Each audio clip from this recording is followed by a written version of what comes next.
नमस्कार, आदित्य मँगोज आहे आपल्या यूट्यूब चॅनलवर तुमचे स्वागत आहे. तर आपण आज चाललो आहे आपल्या आंब्याच्या बागेत, जिथे आपण रत्नागिरी हापूस आंबा या झाडांची लागवड केलेली आहे व त्यांना आता आंबेसुद्धा लागले आहेत. ते आपण जवळून पाहणार आहोत. त्याचबरोबर काजू नारळाची झाडं देखील लागवड केली आहेत, ते आपण जवळून पाहणार आहोत. चला तर मग.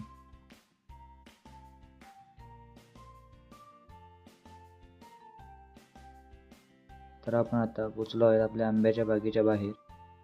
तर ही आहे आपली बाग, जिथे आपण हापूस आंब्याची लागवड केली आहे. त्यासोबत केशर, मर्गीस हे देखील आंबे आपण इथे लावलेले आहेत. तर हे आहेत आपले हापूस आंबे. हे पहा, खूप सारे आंबे आपल्या झाडाला लागलेले आहेत.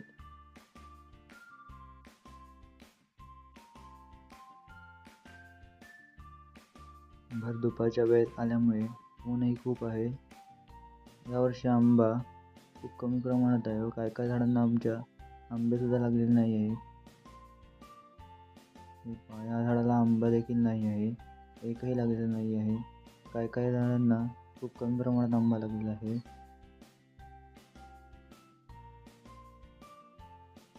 हे बघा, कुठेतरी आपले हे दुसरा आंबा दिसत आहे. हे बघा, या झाडाला खूप सारे आंबे लागलेले आहेत. काय झाडाला तर 3-3, 4-4 आंबे एकाच ठिकाणी दिसत आहेत. हे बघा, 4 आंबे एकाच ठिकाणी लागलेले आहेत.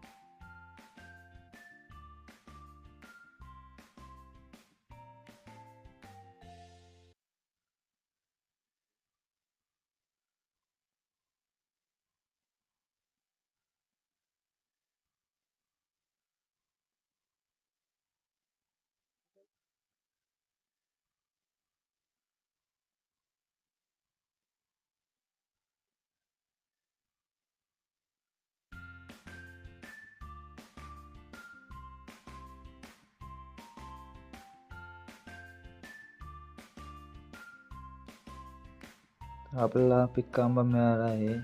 तो झाडावरच पिकला आहे. पाहू शकता तो कसा पिवळा पिवळा धम्मक कलर आलेला आहे.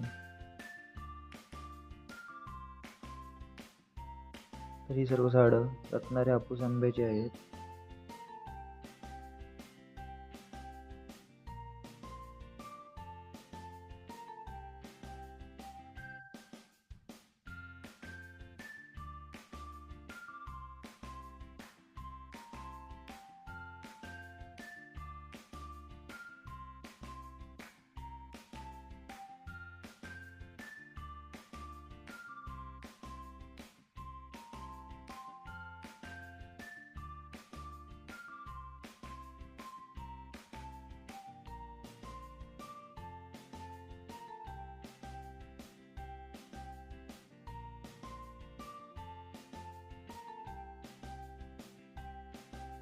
तर हा आंबा तयार झालेला आहे व काढणीला आला आहे. तर काढणीला आंबा आलेला कसा ओळखायचा, तर त्याच्या देठाजवळ गोल खड्डा निर्माण होतो व आंबा गोल आकारासारखा दिसतो. ही आहेत काजूची झाडं, जिथे काजूची हिरवी बी लागलेली आहे.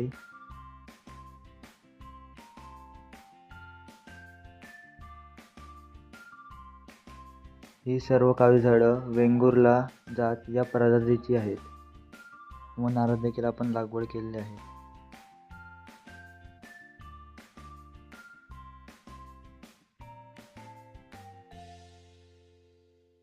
व्हिडिओ आवडल्यास चॅनलला सबस्क्राईब करा व लाईक, शेअर, कमेंट करायला विसरू नका. धन्यवाद.